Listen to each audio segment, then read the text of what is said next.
آج میں آپ کے لیے 2 لونگ اور نمک پر یا گنی اور سورہ کوثر کا ایسا بے حد طاقتور وظیفہ لے کر آیا ہوں جسے پڑھتے ہی آپ کے گھر سے غربت، تنگی اور پریشانیاں ہمیشہ کے لیے دور ہونا شروع۔ جب تک یہ 2 لونگ کے دانے آپ کے پاس موجود رہیں گے، دنیا کی کوئی طاقت آپ کو نقصان نہیں پہنچا سکتی اور رزق خود چل کر آپ کے دروازے تک آئے گا۔ اللہ والوں، نمک برکت کی نشانی ہے اور لونگ ایسی چیز ہے جو تاثیر کو اپنے اندر قید کر لیتی ہے۔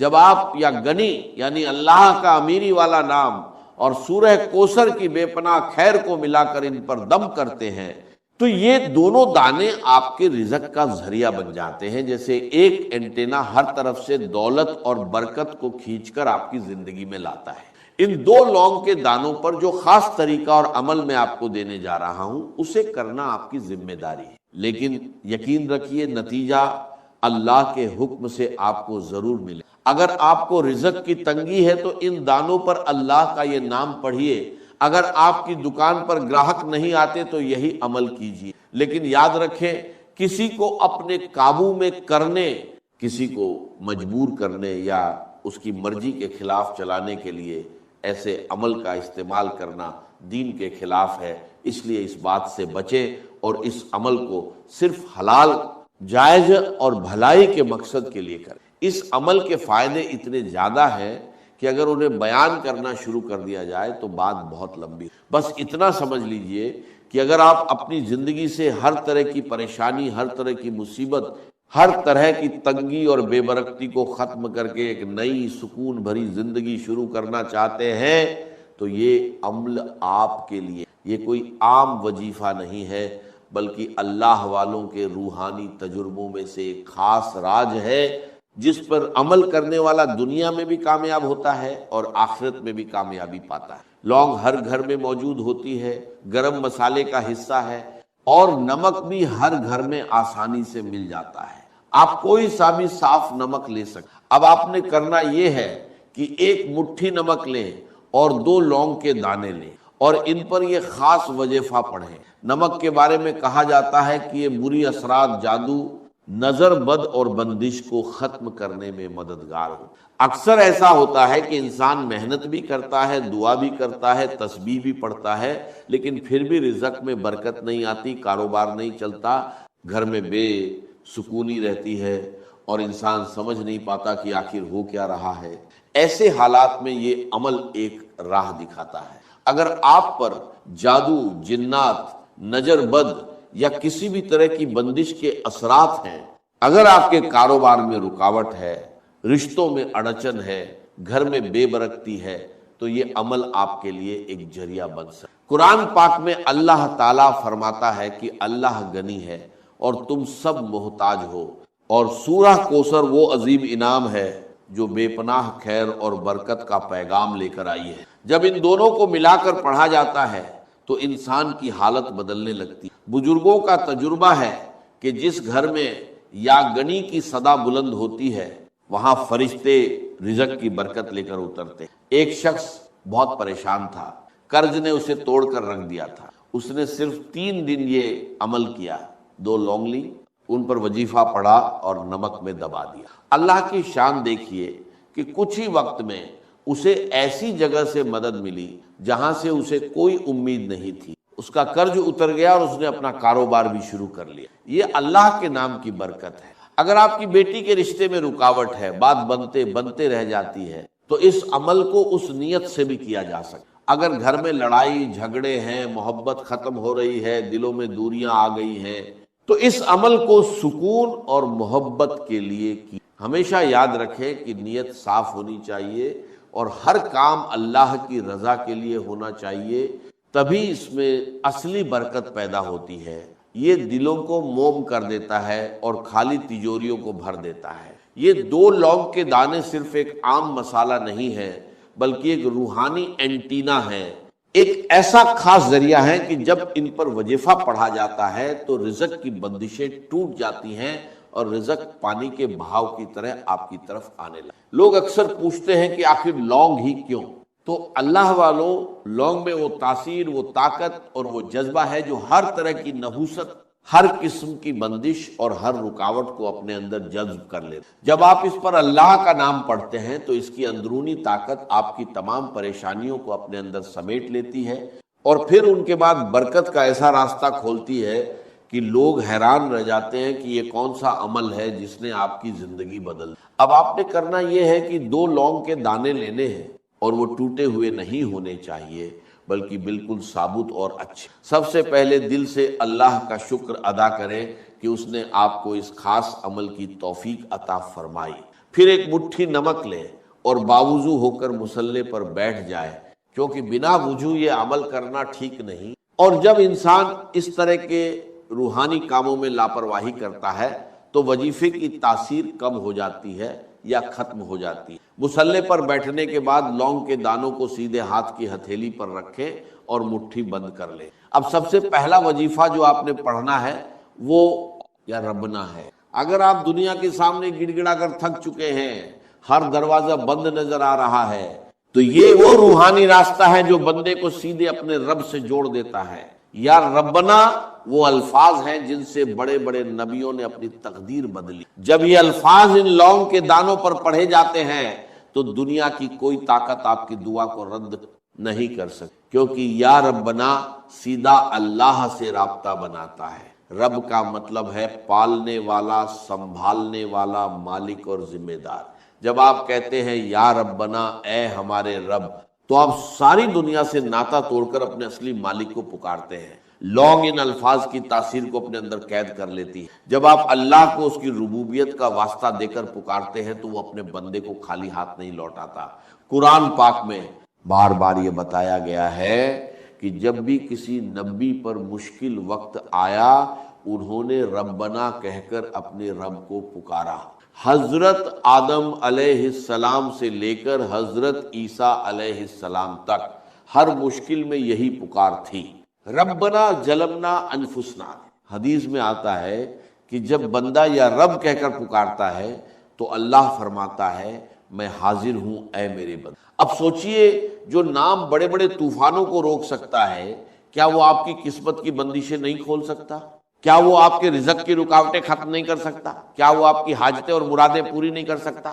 اسی لیے اللہ والے جب بھی کوئی وظیفہ کرتے ہیں تو نبیوں کی طرح یا ربنا کو ضرور پکارتے ہیں، کیونکہ وہ جانتے ہیں کہ اس سے بندے کا سیدھا تعلق اللہ سے جڑ جاتا ہے۔ اس کی مثال ایسی ہے جیسے ایک چھوٹا بچہ بھیڑ میں کھو جائے، اگر وہ صرف مدد کے لیے پکارے تو شاید کوئی نہ سنے، لیکن جیسے ہی وہ اپنی ماں کو پکارتا ہے تو ماں اسے پہچان لیتی۔ یا ربنا بھی وہی پکار ہے جو عرش والے تک پہنچتی ہے، جو اپنے بندوں سے ماں سے بھی زیادہ محبت کرتا ہے، جو محتاجوں کو امیر اور فقیروں کو بادشاہ بنا دے۔ جب آپ لونگ اور نمک پر یہ پکار کرتے ہیں تو گویا آپ اپنی تقدیر کے بند دروازوں پر دستک دیتے ہیں اور پھر مشکلات خود راستہ چھوڑ دیتے۔ یہی وہ راز ہے جو ہر کسی کو نہیں بتایا جاتا، بس اتنا کہا جاتا ہے کہ اتنا پڑھ لو اور کام ہو جائے گا، لیکن اصل اثر اس طریقے میں چھپا ہو۔ اب آپ نے یا ربنا کو صرف 11 بار پڑھنا ہے، لیکن صرف زبان سے نہیں، دل کی گہرائیوں سے پورے یقین، محبت اور عقیدت کے ساتھ ایسے پڑھنا ہے جیسے آپ اللہ کے سامنے کھڑے ہیں اور وہ آپ کی ہر دعا قبول کر رہا ہے۔ اس کے بعد فوراً یا گنی پڑھنا ہے، اللہ کی بے نیازی، اس کی رحمت اور اس کی عظمت کو پکارنا ہے، کیونکہ جب بندہ اپنے رب کو اس کے ناموں سے پکارتا ہے تو رحمت اور برکت کے دروازے اپنے آپ کھل جاتے ہیں۔ وہ شخص بہت مشکل میں تھا، اس نے پورے یقین کے ساتھ 2 لونگ کے دانے لیے اور ساری رات ان پر یا ربا کا ورد کرتا رہا۔ پھر جو ہوا وہ حیرت انگیز تھا۔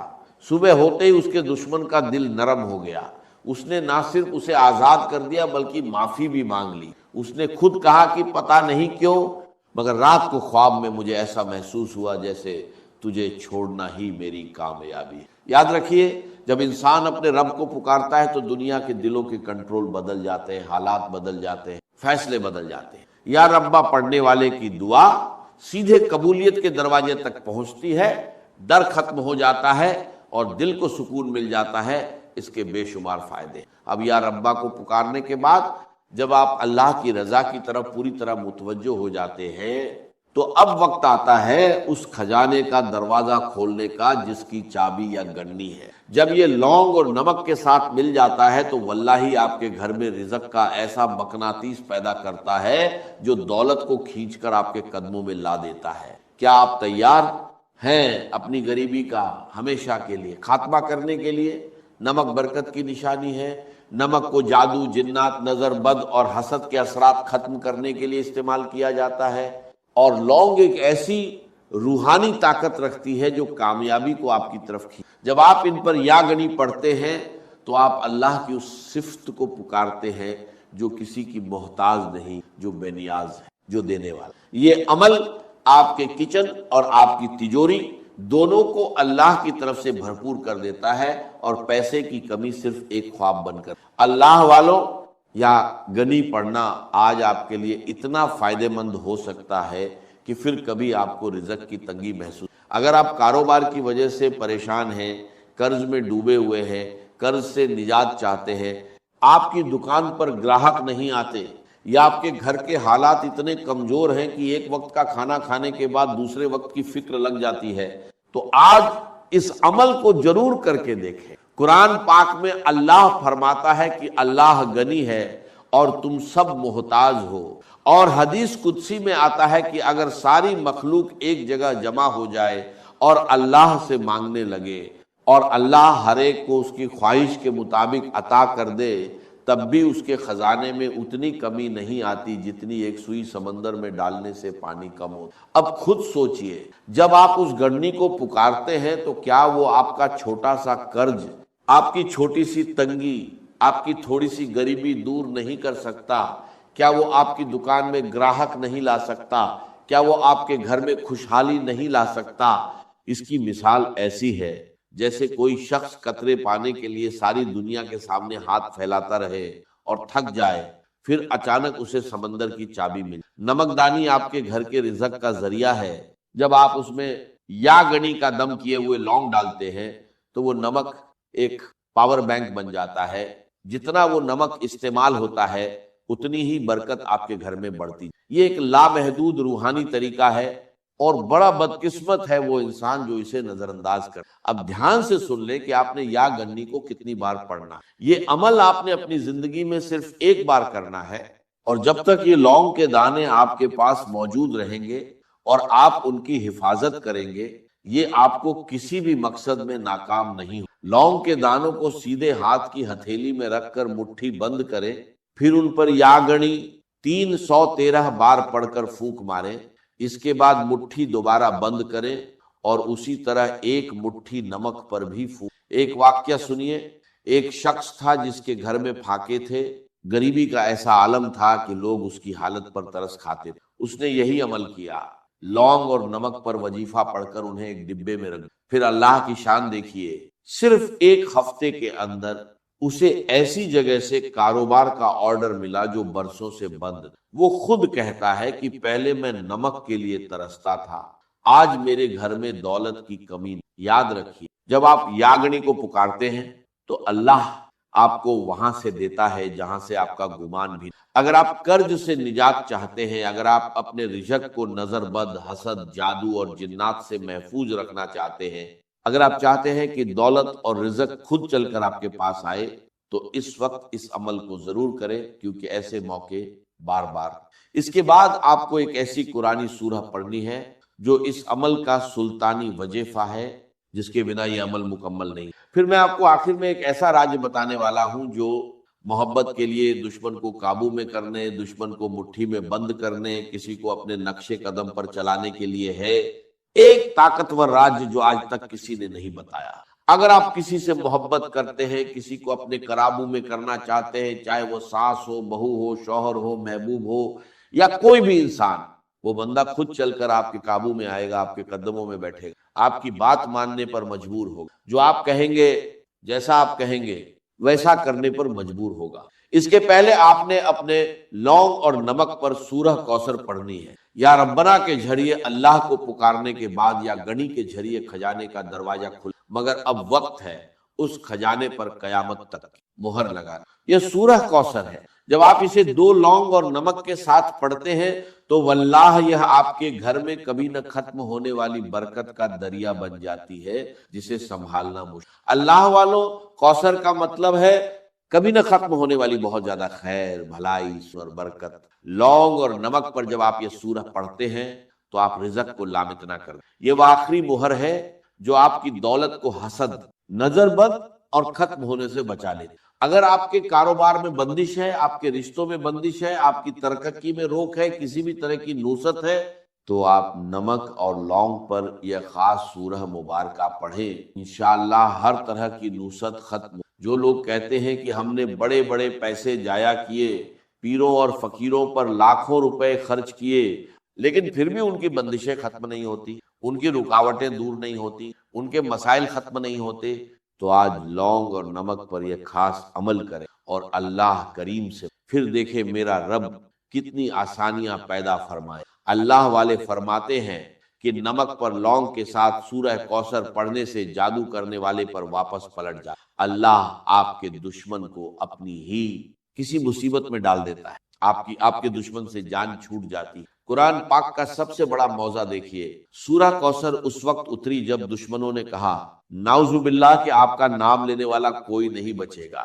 اللہ نے فرمایا ہم نے آپ کو کوثر عطا کی۔ حدیث مبارکہ میں آتا ہے کہ جو سورہ کوثر پڑھتا ہے اللہ اسے جنت کی نہروں سے سیراب کرے گا۔ سوچئے، یہ سورہ میرے نبی صلی اللہ علیہ وسلم کے غم دور کرنے کے لیے اتری، کیا یہ آپ کی غریبتی اور دکھ دور نہیں کرے گی؟ نمک پر اس کی تلاوت عرش الہی سے رزق کھینچنے کا سب سے تیز ذریعہ ہے۔ اللہ والوں، اس کی مثال ایسی ہے جیسے کوئی دریا جو بارش پر چلتا ہو، بارش رک جائے تو دریا خوش ہو جاتا ہے مگر سمندر کبھی نہیں سوکھتا۔ سورہ کوثر آپ کے رزق کو دریا سے سمندر بنا دیتی ہے۔ نمک اور لونگ اس پاور کو آپ کے کچن میں ہمیشہ کے لیے قید کر دیتے ہیں، پھر آپ جتنا بھی خرچ کریں اللہ اتنا ہی بڑھا دیتا ہے۔ اللہ والوں، آپ نے آج تک سورہ کوثر کے بہت سے اعمال کیے ہوں لیکن لونگ اور نمک پر اس کی تاثیر ہمیشہ کے لیے رہتی۔ ہر کوئی چاہتا ہے کہ کوئی ایسا وظیفہ بتائیں جسے پڑھنے کے بعد ہمیں دوبارہ کسی اور وظیفے کی ضرورت نہ ہو۔ تو آج میں آپ کو وہ روحانی راج دے رہا ہوں، لونگ اور نمک پر یہ عمل کرے، انشاءاللہ آپ کو کبھی کسی اور وظیفے کی ضرورت نہیں پڑے۔ آپ نے لونگ اور نمک پر اس سورہ مبارکہ کو صرف 41 بار پڑھنا ہے، 41 بار پڑھنا ہے۔ یہ اللہ والوں کی بتائی ہوئی طے شدہ تعداد ہے، اس میں کمی نہ کریں۔ ایک بڑا پرسیر واقعہ سنیے۔ ایک شخص تھا جس کے پاس بچوں کی عید کے لیے پیسے نہیں تھے۔ اس نے بزرگوں کے بتائے ہوئے اس عمل کو کیا، 2 لونگ لیے اور ان پر سورہ کوثر کو بتائی گئی تعداد میں پڑھا اور نمک پر رکھ دیا۔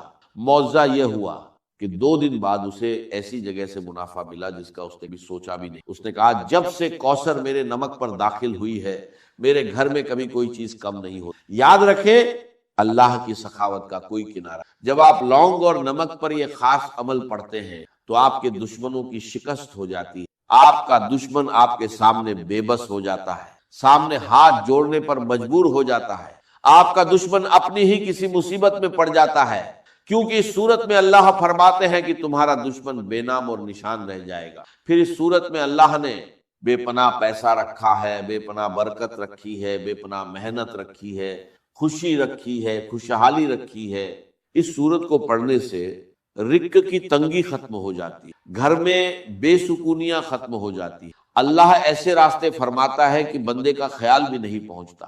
اب اس قرآنی سورت سے اللہ کی کثرت پانے، نظر بد، حسد، جادو اور جنات سے نجات پانے کے بعد اب وقت آتا ہے لوگوں کے دلوں پر راج کر۔ اگر آپ کی محبت پتھر دل ہو چکی ہے یا کوئی آپ کی بات سننے کو تیار نہیں ہے، گھر میں نا اتفاقی ہے، میاں بیوی میں محبت کی کمی ہے، ساس بہو کا جھگڑا ہے، یا آپ کسی سے محبت کرتے ہیں اور چاہتے ہیں کہ وہ بھی آپ سے محبت کرے، اگر آپ کسی کو قابو میں کرنا چاہتے ہیں، کسی کو اپنی مٹھی میں بند کرنا چاہتے ہیں، کسی کو اپنے نقشے قدم پر چلانا چاہتے ہیں، تو میں آپ کو ایک ایسا راجیہ بتانے والا ہوں جو دشمن کو آپ کا غلام بنا دیتا ہے۔ یہ ہے یا ودود۔ جب آپ 2 لونگ اور نمک کو یا ودود کے ساتھ ملاتے ہیں تو یہ تمام کے تمام مسائل ختم۔ اللہ والو، دھیان سے سنیے، نمک کھانے کا سواد بدلتا ہے اور روحانیت میں تاثیر کا سواد بدلتا ہے۔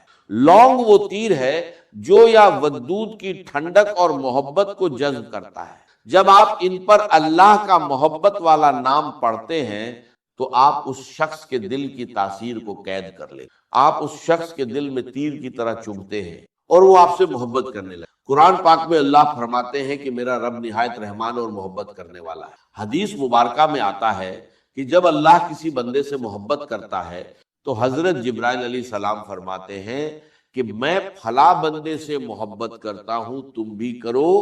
پھر آسمان والے بھی اس سے محبت کرتے ہیں اور زمین والوں کے دلوں میں اس کی محبت ڈال دی جاتی۔ آج اگر آپ کسی سے محبت کرتے ہیں، کسی کو قابو میں کرنا چاہتے ہیں، کسی کو اپنی مٹھی میں بند کرنا چاہتے ہیں، چاہے وہ ساس ہو، بہو ہو، شوہر ہو، بیوی ہو، یا آپ کا کوئی محبوب ہو، یا نافرمان بچے ہیں، آپ اس کا نام لیں۔ اگر آپ کے پاس تصویر موجود ہے تو اس کی تصویر پر یہ عمل کرے، یقین مانیے جس کا نام لے کر یہ خاص وظیفہ پڑھا جائے گا، اس پر اللہ کی ایسی محبت کا اظہار ہوگا کہ وہ بندہ خود چل کر آپ کے پاس آئے گا۔ اکثر شادی بیاہ کی تقریبات میں تائی، چاچا، ماما، پھوپھو، خالہ ناراض ہو جاتے ہیں، پھر آپ کو کئی گھنٹے، کئی دن، کئی مہینے منانا پڑتا ہے۔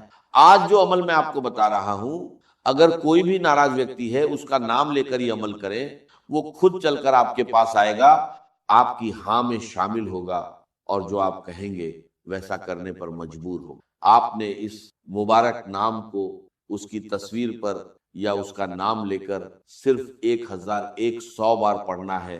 یہ تعداد اللہ والوں کی مقرر ہے۔ یقین مانیے یہ ایک بہت طاقتور راج ہے جو میں نے آپ کے حوالے کیا ہے۔ یہ ایک کامل وظیفہ ہے جس میں نظر بد، حسرت، جادو، جنات سے حفاظت کا عمل موجود، محبت کا عمل موجود ہے، رزق کی تنگی دور کرنے کا عمل موجود ہے، یعنی تمام مسائل کا واحد حل ایک وظیفے کے اندر موجود ہے۔ اگر آپ نمک اور لونگ کے دانوں پر شروع سے انت تک یہ خاص وظیفہ بتائے گئے طریقے سے پڑھ لیتے ہیں اور اس عمل کے بعد اگر اسے رزق اور دولت کے لیے کیا ہے تو نمک کو کھانے کے لیے استعمال کریں اور لونگ کو اپنے پرس بٹوئے میں رکھیں۔ اگر اسے جادو اور جنات سے حفاظت کے لیے کیا ہے تو ان 2 لونگ کو آگ میں جلا دیں۔ جیسے ہی آگ میں یہ لونگ جلیں گے تمام ناپسند جادو، جنات کے اثر ختم ہو جائیں گے اور دشمن برباد ہو جائے۔ اگر اسے محبت کے لیے کیا ہے، کسی کو قابو میں کرنے، مٹھی میں بند کرنے، نقشے قدم پر چلانے کے لیے کیا ہے تو یہ 2 لونگ کسی وزندار چیز کے نیچے رکھ دیں۔ جب تک یہ 2 لونگ وہیں رہیں گے دنیا کی کوئی طاقت آپ کے محبوب کو آپ کے ہاتھوں سے نہیں لے سکتی۔ ان المساجد للہ فلا تدعوا مع اللہ احد۔ اب دیکھیے ہمارے یہ فرشتے یہاں بیٹھے ہیں نا، ہم کہہ سکتے ہیں ذرا بھائی میرا یہ کام کر دینا؟ نہیں کہہ سکتے۔ جبرائیل کو پکار سکتے ہیں، جبرائیل ذرا میرا یہ کام کر دے؟ وہ عالم غیب کی شے ہے۔ کسی ولی اللہ کی روح کو پکار کر کہنا کہ میری یہ مشکل دور کر دے؟ نہیں۔ اللہ سے کہے، اللہ کو پکارے، اللہ جس کے ذریعے سے چاہے آپ کی ضرورت پوری کر دے۔ اس ضمن میں کہوں گا کہ شاہ ولی اللہ دہلوی نے ایک بات کہی ہے، اگرچہ مجھے اس کی کوئی دلیل اپنے طور پر انڈیپینڈنٹلی کتاب و سنت میں نہیں ملی ہے، لیکن شاہ صاحب کا ایک مقام مرتبہ ہے جو میری نگاہ میں بہت بلند ہے۔ میرے نزدیک 2 عظیم شخصیتیں عالم اسلام کی، امام ابن تیمیہ اور امام غزالی کو جمع کریں تو شاہ ولی اللہ بنتے ہیں۔ اتنی عظیم شخصیت۔ انہوں نے یہ لکھا ہے کہ جو اللہ کے برگزیدہ بندے ہوتے ہیں اولیاء اللہ، اللہ تعالیٰ ان کی ارواح کو ان کے فوت ہونے کے بعد ملائکہ کے طبقہ اسفل میں شامل کر دیتے ہیں، اور وہ بھی جس طرح وہ ملائکہ اللہ کے احکام کی زمین میں تنفیذ کر رہے ہیں وہ بھی اسی کام میں لگ جاتا۔ میں نے عرض کیا کہ میرے پاس انڈیپینڈنٹلی کوئی دلیل نہیں ہے اس کے حق میں، لیکن شاہ صاحب کا فرمانا خود میرے لیے 1 درجے میں دلیل ہے۔ لیکن یہاں ایک تو یہ نوٹ کرنے کا، ملائکہ کا طبقہ اسفل، ملائکہ کا سب سے نچلا طبقہ، اور اللہ کے حکم کی تنفیذ کرتے تو فرشتے کر رہے ہیں وہ بھی ہو، ہمیں اس سے کیا غرض ہے؟ ہم نہ فرشتے کو پکار سکتے ہیں اور نہ کسی ولی اللہ کو پکارو اللہ کو۔ قال ربکم ادعونی استجب لکم ان الذین یستکبرون عن عبادتی سیدخلون جہنم داخرین۔ تمہارا رب کہتا ہے مجھے پکارو، مجھ سے مانگو، میں تمہیں دوں گا، تمہاری دعا سنوں گا، قبول کروں گا، اور جو بربنائے تکبر مجھ سے نہیں مانگتے وہ جہنم میں داخل ہوں گے ذلیل و خوار ہو۔ حضور نے ایک بات مجھے متن یاد نہیں ہے بہت پیاری فرمائی، دیکھو انسانوں سے تم مانگتے ہو کچھ تو ایک دفعہ تو اس کے ماتھے پر تیوری پر بل پڑ ہی جاتا ہے، یہ کیوں میرے سامنے ہاتھ سوال کیا، کیوں مجھے اس سے مانگا ہے، چلیے بعد میں کچھ وہ دے ہی دے، کہ ناگوار گزرتا ہے۔ ارے اس سے مانگو جو کہتا ہے کہ مجھ سے مانگو اور میں دوں گا، وہ نہ مانگنے پہ ناراض ہے، اس سے نہیں مانگتے۔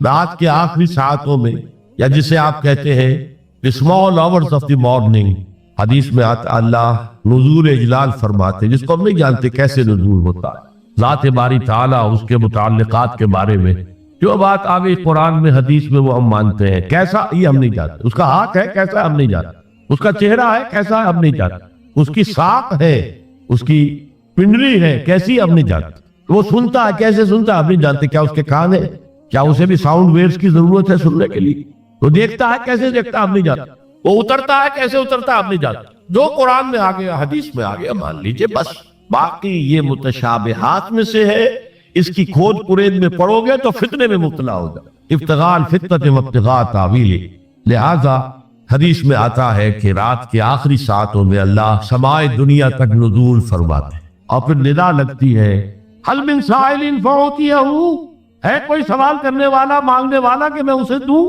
حل من مستغفر فاغفر لہ، ہے کوئی گناہوں کی معافی چاہنے والا کہ میں اسے معاف کر دوں، ہم انٹا غفیل سو رہے، ہم تو مائل بکرم ہے، کوئی سائل ہی دے، راہ دکھلائے کسے، رہنم منزل ہی نہیں، نہ کسے دکھا، اللہ کے راستے پر چلنے کا فیصلہ کرو، اللہ کی راہ میں جہاد کا فیصلہ کرو، پھر اللہ راستہ کھولے گا، والذین جاہدوا فینا لنہدینہم سبلنا، وہ لوگ کہ جو ہمارے راستے میں جہاد کرے، محنت کرے، مشقتیں کرے، ہم لازماً ان پر اپنے راستے کھولتے چلے جائیں۔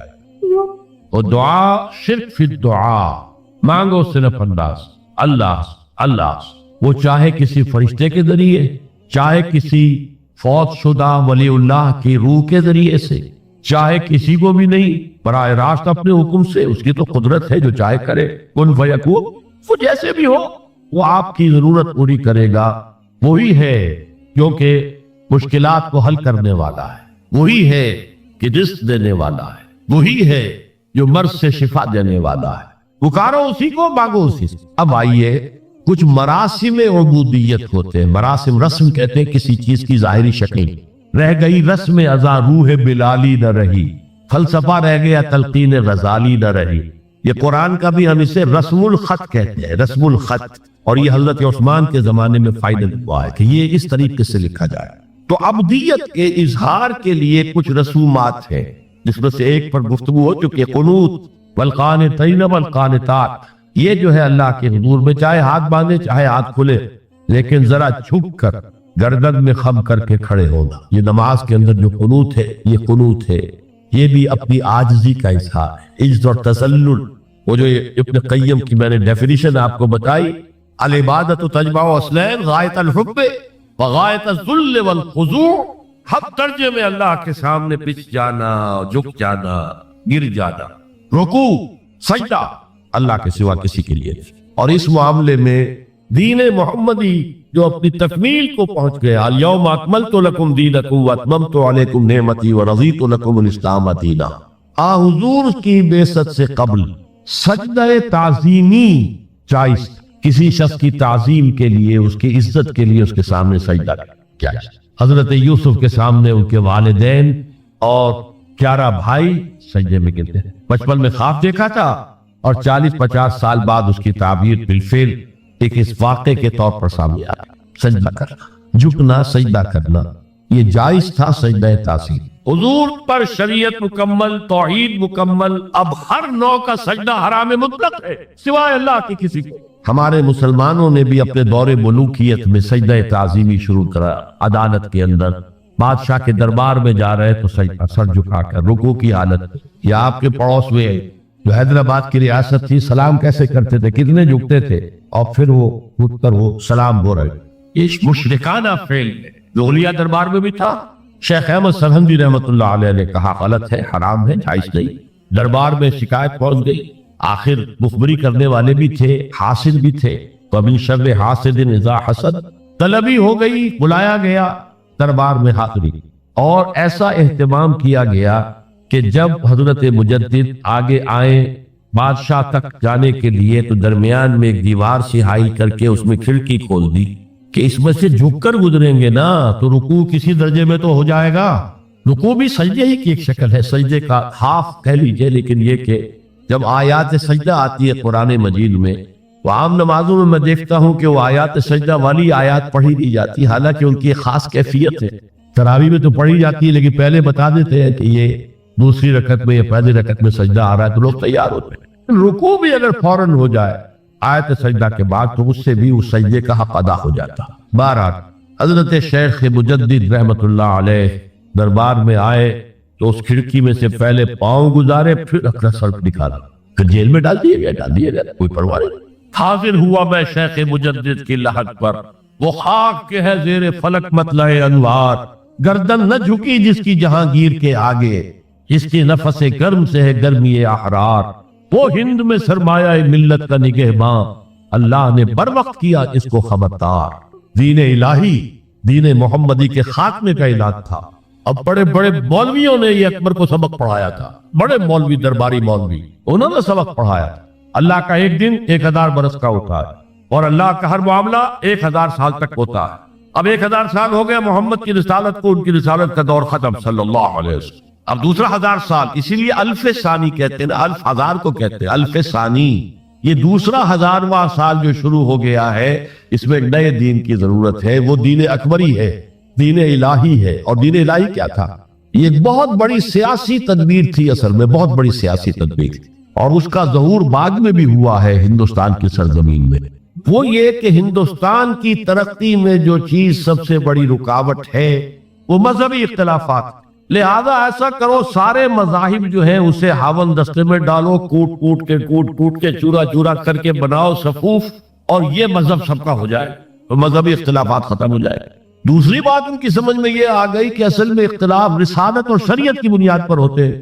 لہذا دین الہی، بس خدا کو مانو، بس رسالت وغیرہ کو چھوڑو.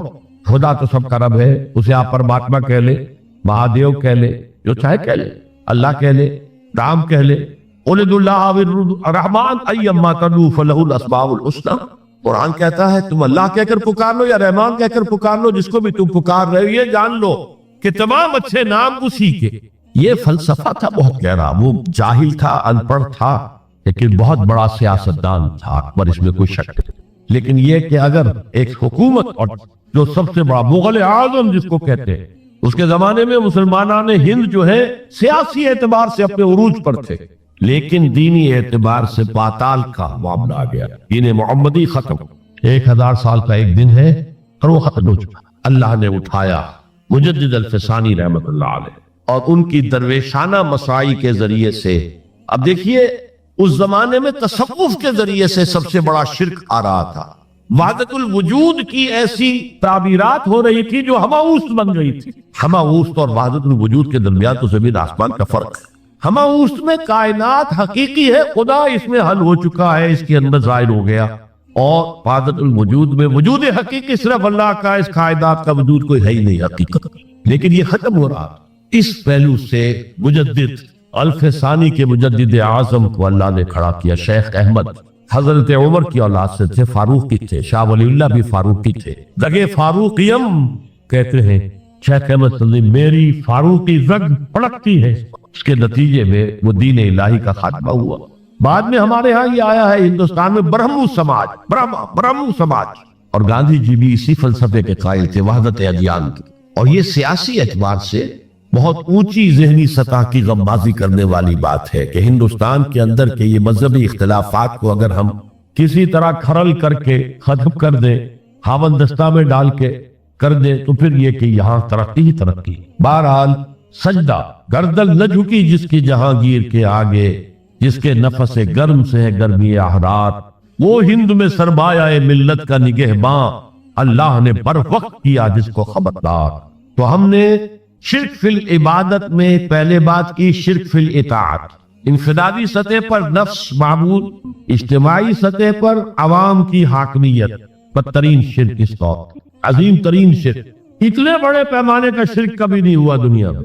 اس کے بعد شرک فی المحبت، مال کی محبت، قیس عبد الدینار و عبد الدرہم.